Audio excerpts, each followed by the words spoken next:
Everyone, welcome back to study point. तो इस video में हम डिस्कस करेंगे BA third semester history unit one. और यूनिट वन में हम कर रहे थे भारत में यूरोपीय कंपनियों का आगमन। तो इसका मैं एक लेक्चर ऑलरेडी अपलोड कर चुकी हूँ जिसमें हमने बात की थी पोर्चुगीज़ और डच जो कंपनीज़ हैं वो किस तरीके से भारत में आई और भारत आने के क्रम में कौन कौन से स्थानों पर उन्होंने अपनी फैक्ट्रियों की स्थापना की या किस क्रम में अन्य कंपनियां आती हैं और इन कंपनी के पतन के कारण क्या रहे। तो दो जो कंपनीज़ हैं उनको हम डिस्कस कर चुके हैं लास्ट लेक्चर में। उसका लिंक मैं आपको डिस्क्रिप्शन बॉक्स और कमेंट बॉक्स में प्रोवाइड करा दूंगी। अदरवाइज बीए थर्ड सेम की इंग्लिश, पॉलिटी और हिस्ट्री की जो प्लेलिस्ट है वो मतलब इंग्लिश में कंप्लीट करा चुकी हूँ। तो तीनों ही सब्जेक्ट्स की प्लेलिस्ट बनी हुई है, आप चैनल पे जाके देख सकते हैं। अदरवाइज आपको लिंक और सारी पीडीएफ आपको मिल जाएंगी टेलीग्राम चैनल पे। तो चैनल का लिंक भी मैं डिस्क्रिप्शन बॉक्स में ऐड कर दूंगी, वहाँ से आप ज्वाइन करके सारी पीडीएफ डाउनलोड कर सकते हैं और सारी प्लेलिस्ट को एक्सेस कर सकते हैं। तो चलिए अब स्टार्ट करते हैं हम यूनिट फर्स्ट का पार्ट टू, जिसमें हम डिस्कस करेंगे भारत में आने के क्रम में जो कंपनियां हैं उसमें थर्ड जो है हमारी अंग्रेजी कंपनी, ठीक है, या कहीं ब्रिटिशर्स का आगमन। तो 1608 में ये हुआ था। कैप्टन हॉकिंग्स के द्वारा बहुत बड़े परिवर्तन यहाँ पर लाए जाते हैं भारत की राजनीति में। तो चलिए बात कर लेते हैं 1599 से कि लंदन में व्यापारियों के एक समूह में the governor and company of Manchester of trading into east India companies नाम की एक कंपनी की स्थापना हुई, पूरब के देशों के साथ जो व्यापार करती थी। अब 1599 में ही जॉन मिलिंड हॉल नामक अंग्रेज स्थल मार्ग से भारत आते हैं और इंग्लैंड की महारानी एलिजाबेथ ने 1600 में 15 वर्षों के लिए पूर्वी देशों के साथ व्यापार करने का एक अधिकार इन कंपनीज को दे दिया था, ठीक है। ये अधिकार समुद्री मार्ग से व्यापार के लिए था वैसे तो, बट अब देखते हैं कंपनी का व्यापार कितने समय तक चलता है और इनकी वजह से भारत की राजनीति में क्या मुख्य परिवर्तन आएंगे। अब देखिए सबसे ज़्यादा जो हमारे लिए इम्पोर्टेंट रहने वाला है वो यहाँ पे रहेंगे जेम्स प्रथम। और जेम्स प्रथम के द्वारा भेजे गए जो दूत हैं और एलिजाबेथ का क्या रोल है, कितने सालों के लिए क्या चीज़ें दी, वो सब कुछ इसमें लिखी हुई है। बस आप मुझे सुनते चलिएगा या फिर आप साथ में एक कॉपी पेन लेकर के बैठे और सारी चीज़ों को नोट करते चलें, या सिर्फ सुन लीजिए, बाद में आप इस पीडीएफ से रिवाइज कर सकते हैं, ठीक है। तो काफ़ी ज़्यादा थ्योरी इसके अंदर है, इतनी ज़्यादा डिटेलिंग की आपको नीड नहीं है। तो जो जो पॉइंट इंपॉर्टेंट होंगे वो मैं आपको बताती चलूँगी। अब जेम्स प्रथम जिन्होंने किसको भेजा था, कैप्टन हॉकिंग्स को भेजा था। तो 1608 में हेक्टर नामक पहला अंग्रेजी जहाज़ कैप्टन हॉकिंग्स के द्वारा या कैप्टन हॉकिंग की लीडरशिप में इंडिया आता है, जो कि कहाँ पे रुकता है, सूरत के बंदरगाह पर रुकता है। अब समुद्र के रास्ते भारत पहुंचने वाले पहले व्यक्ति कौन थे, कैप्टन हॉकिंग्स थे। कैप्टन हॉकिंग्स बादशाह जहांगीर से मिलने आगरा पहुंचते हैं। अब उसके बाद हम देखते हैं कि जहांगीर से मिलने के बाद जहांगीर ने मतलब क्या चीज़ें यहाँ पर परिवर्तित की हैं। तो देखिए जहांगीर और हॉकिंग्स की बात हम लास्ट लेक्चर में भी कर चुके हैं, मतलब जब हम डच वाला पार्ट कर रहे थे तो वहाँ पर भी हमने इस चीज़ को डिस्कस किया था कि जहांगीर ने पहले तो हॉकिंग्स को सूरत में व्यापार करने की अनुमति दे दी थी, लेकिन बाद में उस अनुमति को छीन लिया था। किसकी वजह से, पोर्चुगीज़ के विरोध की वजह से। और फिर 1612 में कैप्टन बेस्ट ने पोर्चुगीज सेना को हरा दिया था और उनकी वीरता से खुश होकर कि जहांगीर ने वापस से उनको अनुमति दे दी थी फैक्ट्री स्थापित करने की। तो 1611 ईस्वी में ये पहली फैक्ट्री स्थापित होती है, कहाँ पे, मसूलीपट्टनम में। और सूरत में अंग्रेजों ने पहली स्थायी फैक्ट्री लगाई थी 1613 में। उसके बाद 1609 में सम्राट जेम्स प्रथम ने कंपनी के व्यापारिक अधिकारों को अनिश्चित काल के लिए बढ़ा दिया। ये सारी चीज़ें हम कर चुके हैं। और दूसरा जो हमारे पास कैप्टन हॉकिंग्स के बाद यहाँ पे नाम इंपॉर्टेंट रहेगा वो रहेंगे सर टॉमस रो। तो सर टॉमस रो ये भी जेम्स प्रथम के दूत हैं, जो कि 18 सितंबर 1615 में सूरत पहुंचे हैं और टॉमस रो को जहांगीर से मिलने के लिए अजमेर जाना पड़ता है। उसके बाद 1632 में या 23 में कहें तो क्या परिवर्तन आएंगे कि सूरत, भड़ौच, अहमदाबाद, इन सभी जगह पे धीरे धीरे अपनी कोठियाँ स्थापित कर लेते हैं, ठीक है। तो 1632 में ये गोलकुंडा के बंदरगाहों पर व्यापार करने का अधिकार प्राप्त कर लेते हैं। फिर 1633 में इन्होंने बालासोर, हरिहरपुरा, इन सभी जगह पे अपना व्यापार स्थापित कर लिया है, या कहें इन सभी जगह को इन्होंने अच्छे से अपने कब्जे में ले लिया है। उसके बाद 1661 में ब्रिटेन के राजा चार्ल्स द्वितीय ने पुर्तगाली राजकुमारी कैथरीन से विवाह के उपलक्ष्य में अंग्रेज़ों को बम्बई दहेज में दे दिया। तो इस तरीके से ये अपने व्यापार को और भारत की राजनीति को धीरे धीरे प्रभावित करना शुरू करते हैं, ठीक है। देखिए ये वाला पार्ट आपके लिए थोड़ा सा इंपॉर्टेंट रहेगा, क्योंकि यहाँ पे कुछ आपको नज़र आएगा कि जो मुग़ल दरबार है उसके कुछ रूलर्स का इन्वॉल्वमेंट यहाँ किस तरीके से इम्पोर्टेंट रहता है आने वाले दो मुख्य युद्धों के लिए। तो बंगाल में ब्रिटिश फैक्ट्री की स्थापना हुई थी। सूबेदार कौन था उस टाइम पे, शाह था। 1651 में उन्होंने फरमान जारी करके बंगाल में 3000 रुपये वार्षिक कर के बदले में अंग्रेज़ों को व्यापार करने का अधिकार दे दिया था। फिर 1651 में ब्रिजमैन के नेतृत्व में बंगाल की हुगली नामक जगह पे सबसे पहले कारखाना स्थापित किया गया उसके बाद फिर कासिम बाज़ार, पटना, राजमहल, इन सभी जगह पे धीरे-धीरे अंग्रेज़ों ने अपने कारखाने स्थापित किए। अब 1686 में अंग्रेज़ और औरंगज़ेब, अब इन दोनों के बीच में यहाँ पर थोड़े बहुत इश्यूज़ आने शुरू हो जाते हैं और फिर हुगली में अंग्रेज़ों ने, मतलब जो हुगली नाम की जगह थी, अंग्रेज़ों के द्वारा उसको लूट लिया जाता है। अब लड़ाई में अंग्रेज़ों की हार हुई, लेकिन अंग्रेज़ों को हुगली से भागना पड़ता है इस लड़ाई के बाद। उसके बाद औरंगज़ेब ने, मतलब यहाँ पर युद्ध के लिए कुछ हर्जाना लिया और वापस से इनको व्यापार करने की अनुमति दे दी, ठीक है। फिर 1698 की बात करें तो बंगाल के सूबेदार अजीम उस शाहन थे उस समय में, और उन्होंने ज़मींदारी अंग्रेज़ों को सौंप दी। उस समय सूतानती, कोलिकता या गोविंदपुरा या जहाँ-जहाँ ये इब्राहिम खां या ये ज़मींदार थे, वो सभी जगह धीरे-धीरे अंग्रेज़ों के कब्ज़े में आ जाती हैं, ठीक है। 1700 ईस्वी में इन्होंने कलकत्ता में एक फोर्ट विलियम की स्थापना की है, ठीक है, और उसके गवर्नर कौन थे? चार्ल्स आयर थे। अब जो यहाँ जानना हमारे लिए ज़रूरी है, ये फ़र्रुख़शियार का फ़रमान क्या था, ठीक है। तो सर्जन हैमिल्टन ने बादशाह फ़र्रुख़शियार को एक दर्दनाक बीमारी से मुक्ति दिलाने में उनकी हेल्प की थी, तो इस वजह से बादशाह ने फिर 3 फ़रमान यहाँ पर जारी किए हैं। तो कौन-कौन से वो 3 फ़रमान थे? ये जो है हमारे लिए विलियम हैमिल्टन, ये नाम आपके लिए ज़रूरी है, सर्जन हैमिल्टन के नाम से भी आपको एग्ज़ाम में नज़र आएगा, ठीक है। कंपनी के अधिकार या अधिकार पत्र को मैग्ना कार्टा भी कहा जाता है। ये सारी चीज़ें हम यूनिट सेकंड में भी डिस्कस करेंगे, बट यहाँ पे थोड़ा-सा आपको ओवरव्यू मिल जाएगा। तो बंगाल में 3000 रुपये वार्षिक कर अदा करने पर कंपनी को उसके सारे के सारे सीमा शुल्कों से मुक्ति मिल गई, ठीक है। और कलकत्ता के आसपास के 38 गांव खरीदने का भी अधिकार इनको मिल जाता है। उसके अलावा बम्बई में सिक्कों को मुगल साम्राज्य के में चलाने के लिए इनको छूट मिल जाती है। सूरत में 10,000 रुपये वार्षिक देने पर कंपनी के समस्त आयात और निर्यात को कर से मुक्ति मिल जाती है। तो ये सारी जो इनको आप देख रहे हो रिलैक्सेशन मिल रही है, ये किसके द्वारा दी जा रही है? मुगल बादशाहों के द्वारा, ठीक है। अब इसी क्रम में अगली जो कंपनी हमारे पास आती है वो कौन थे? डेनिश थे। तो देखिए डेनिश बहुत लंबे समय तक भारत में नहीं रहे हैं, बहुत ज़्यादा परिवर्तन इनके द्वारा नहीं किए गए हैं। तो केवल हम इसको याद रखेंगे इस क्रम में कि अंग्रेज़ों के बाद डेनिश आते हैं और अंग्रेज़ों के बाद 1616 में ये आए हैं। और डैन लोगों ने क्या किया है? भारत में पहली फैक्ट्री 1620 में स्थापित की थी तंजौर में, रणवाकोर के नाम से भी आपको ये जगह मिल जाएगी। अब दूसरी फैक्ट्री इन्होंने 1676 में लगाई थी, कहाँ पर? बंगाल में। 1645 में इन लोगों ने अपनी सभी फैक्ट्री अंग्रेज़ों को बेच दी और ये भारत छोड़कर चले जाते हैं, ठीक है। तो बहुत लंबा ड्यूरेशन इनका यहाँ पर नहीं रहा है, या बहुत कोई बड़े चेंजेस ये लेकर नहीं आए थे। नेक्स्ट जो आता है हमारे लिए फ्रांसीसी, और फ्रांसीसियों के युद्ध भी आपके लिए बहुत इंपॉर्टेंट है। तो लुई 14 थे उस टाइम पे, लुई 16 आपने फ्रांसीसी रेवोल्यूशन में पढ़ा होगा, तो लेकिन यहाँ पर जो अभी हमारे पास है वो कौन है? लुई 14 है, ठीक है। 1664 की बात है, फ्रेंच ईस्ट इंडिया कंपनी की स्थापना हुई।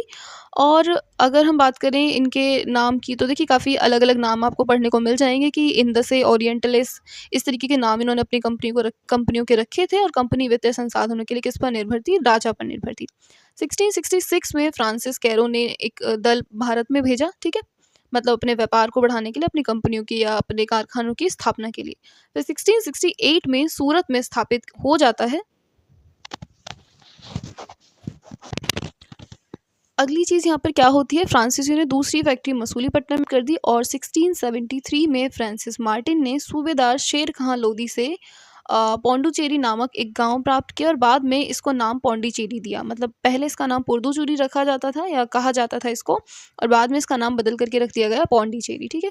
तो पौंडीचेरी में ही फ्रांसिस मार्टिन ने फोर्ट लुई का निर्माण किया था, ठीक है।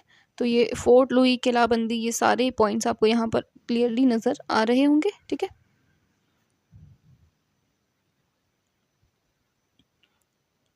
फ्रांसीसी मार्टिन भारत में फ्रांसीसी बस्तियों के वास्तविक संस्थापक क्यों कहे जाते हैं? अब ये चीज़ आपको क्लियर हो गई होगी कि इनको वास्तविक संस्थापक कहने के पीछे क्या ऑब्जेक्टिव्स हैं। तो काफ़ी सारे नगरों की स्थापना की है, काफ़ी सारी जगहों के नाम बदल के वहाँ पे कुछ नवीन परिवर्तन इनके द्वारा कराए गए थे, इसलिए इनको संस्थापक कहा जाता है, ठीक है। नेक्स्ट देखिए 1693 में फिर क्या होता है कि डचों ने अंग्रेज़ों की सहायता से पौंडीचेरी को छीन लिया होता है फ्रांसीसियों से, ठीक है। और 1697 में रिजविक की संधि होती है, जिसमें फ्रांसीसियों को पौंडीचेरी वापस से मिल जाता है। तो पौंडीचेरी काफ़ी एक इम्पॉर्टेंट सेंटर था इस टाइम पे, जिसको लेकर मतलब इनके बीच में अक्सर वाद विवाद रहा है, बट वापस से फ्रांसीसियों को ही मिल जाता है। अब 1721 में फ्रांसीसियों ने मॉरिशस पर भी अधिकार कर लिया, फिर इन्होंने मलाबार तट पर भी अधिकार किया, उसके बाद में करिकल पर भी अधिकार कर लिया। तो 21, 24 और 39 ये तीनों ईयर आपके लिए इंपॉर्टेंट है। तो अब देखिए नेक्स्ट जो हम बात करेंगे यहाँ पर अंग्रेज़ी और फ्रांसीसियों के संघर्ष की, क्योंकि अभी भी भारत में दोनों कंपनियाँ लगातार बनी हुई हैं और दोनों ही अपना-अपना प्रभुत्व स्थापित करना चाहती हैं।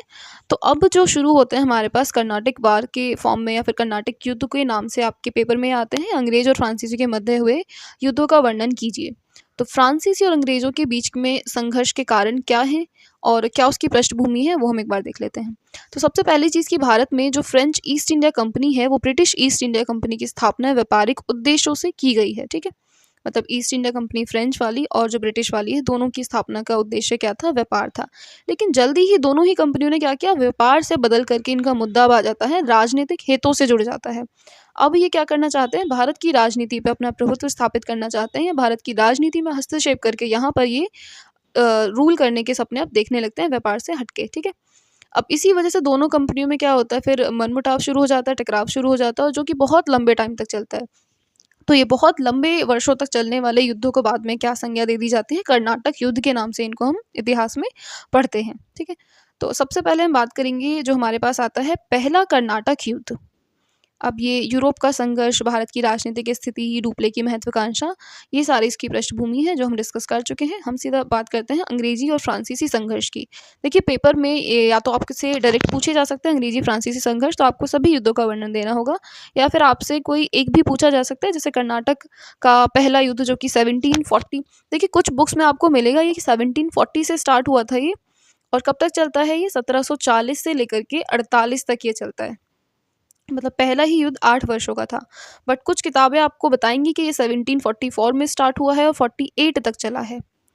तो अगर हम कारणों की बात करें कि पहला युद्ध हुआ किस कारण से था, तो ये युद्ध 1740 में शुरू हुआ ऑस्ट्रिया के उत्तराधिकार को लेके, ठीक है? अब ऑस्ट्रिया का उत्तराधिकार या फिर केवल उसका विस्तार करना नहीं था, और भी कुछ इसके तत्कालीन कारण थे। जैसे अंग्रेजी कैप्टन जो थे बार्नेट, उनके नेतृत्व में अंग्रेजी सेना द्वारा फ्रांसीसी जलपोतों पर कब्जा कर लेना। तो केवल ऑस्ट्रिया ही वो रीज़न नहीं था कि फ्रांस और इनके बीच में, अंग्रेज़ों के बीच में संघर्ष होता है, और भी कुछ रीज़न है हमारे पास यहाँ पर कि मॉरिशस पर फ्रांसीसियों का अधिकार है।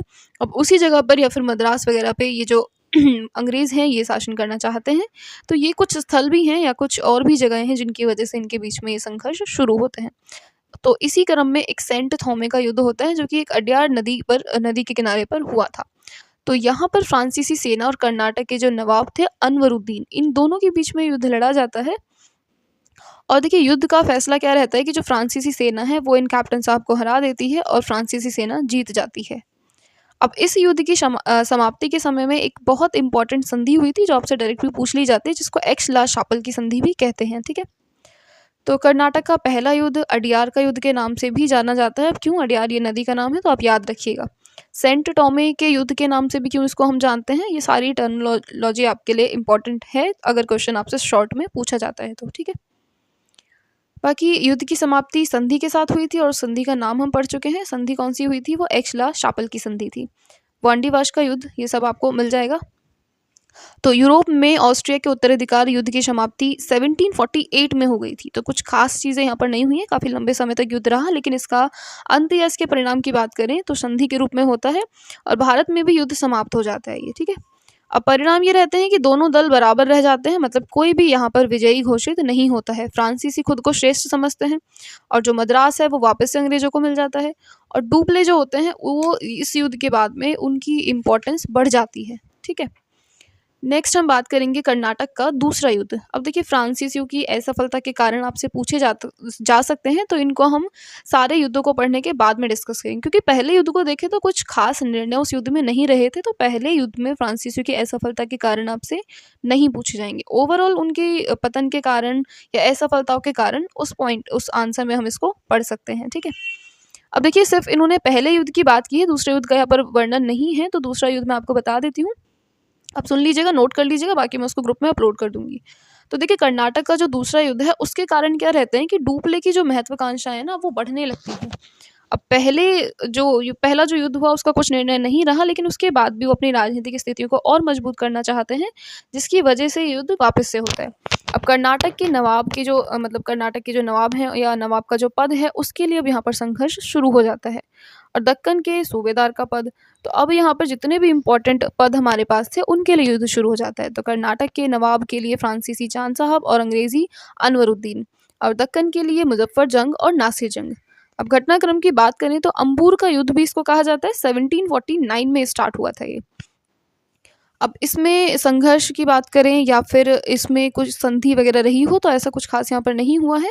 फ्रांसीसी जीतना चाहते थे लेकिन 1752 में अंग्रेजी सेना के सामने फ्रांसीसी सेना को हारना पड़ता है। तो ये जो दूसरा कर्नाटक युद्ध है इसमें ये जो अंग्रेजी सेना है ये फ्रांसीसी सेना को हरा देती है। और इस युद्ध के परिणाम की बात करें तो जो डुप्ले हैं वो उनको फ्रांस वापस बुला लिया जाता है। और 1755 में पौंडीचेरी की संधि के तहत ये दोनों दल या दोनों राजाओं में आपसी झगड़े में क्या होता है, दूरी बन जाती है। मतलब अब ये झगड़ा समाप्त हो जाता है पौंडीचेरी की संधि के रूप में। और जो डुप्ले हैं उनको वापस से फ्रांस में बुला लिया जाता है। मोहम्मद अली कर्नाटक के नवाब बन जाते हैं। तो ये रहते हैं हमारे दूसरे युद्ध के परिणाम। अब हम बात कर लेते हैं कर्नाटक के तीसरे युद्ध की, ठीक है। तो जो कर्नाटक का तीसरा युद्ध है वो 1756 में स्टार्ट हुआ था। भारत में अंग्रेजी और फ्रांसीसी के बीच में इस बार ये हुआ है शांति को स्थापित करने के लिए।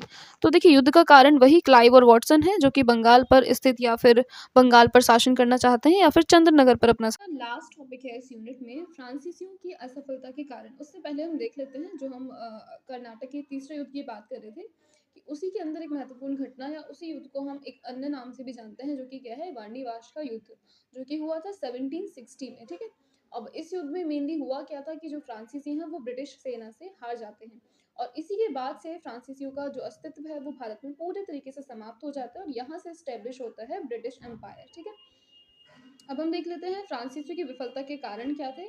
तो देखिए सबसे पहला रीजन यही था कि जो फ्रांसीसी हैं कंपनी पर सरकारी नियंत्रण था। तो उनका जो भी प्रॉफिट और लॉस है वो किसके अंडर में था, डायरेक्टर के अंडर में था। और जो डायरेक्टर था वो कंपनी के प्रॉफिट और लॉस को लेकर एकदम से न्यूट्रल बिहेव करता था, ठीक है। और दूसरा यहाँ पे मेन रीजन रहता है कि जो फ्रांसीसी हैं वो यूरोप के संघर्षों में काफ़ी ज़्यादा उलझे रहते हैं। कंपनी का जो भी एक्टिविटीज़ हैं या जो भी इकोनॉमिकल एक्टिविटीज़ थी या पॉलिटिकल एक्टिविटीज़ थी उन पर उन्होंने बहुत ज़्यादा ध्यान नहीं दिया है। तो एक तरीके से बहुत वीक इनका सिस्टम था, दुर्बल सामुद्रिक शक्तियाँ आप कह सकते हो। तीसरा रीज़न है दोनों शक्तियों की जो प्रशासनिक भिन्नता है। मतलब जो अंग्रेज़ी हैं हमारे पास, अंग्रेज़ी सेना है या जो ब्रिटिशर्स हैं, उनकी जो प्रशासनिक सेवाएँ हैं, उनका जो प्रशासनिक एडमिनिस्ट्रेटिव सिस्टम है, वो फ्रांसीसियों से काफ़ी बेहतर था। क्योंकि अंग्रेज़ों के पास क्या था, बंगाल था। बंगाल एक ऐसा रीजन था कि जो कि बहुत ज़्यादा रिसोर्सफुल था, वहाँ से काफ़ी ज़्यादा रेवेन्यू इनको जनरेट होता था। और जो फ्रांसीसी हैं, उनके पास केवल क्या था, पौंडीचेरी था। अब पौंडीचेरी में बहुत ही लिमिटेड सा इनको अमाउंट मिल पाता था, जिसका बहुत ज़्यादा यूटिलाइजेशन ये नहीं कर पाते हैं। अब फ्रांस की नौसेना शक्ति समाप्त हो जाती है। अब अंग्रेजी जो कंपनियां हैं उनका पॉलिटिकल या उनका मिलिट्री जो सिस्टम था फ्रांसीसी कंपनियों से काफ़ी ज़्यादा बेटर था। इस वजह से फ्रांसीसियों की भारत में हार होती है। तो ये रहे कुछ मुख्य कारण। अब जो इस यूनिट का मोस्ट इंपॉर्टेंट टॉपिक है बक्सर और प्लासी का युद्ध, उनको डिस्कस करेंगे हम नेक्स्ट वीडियो में, ठीक है।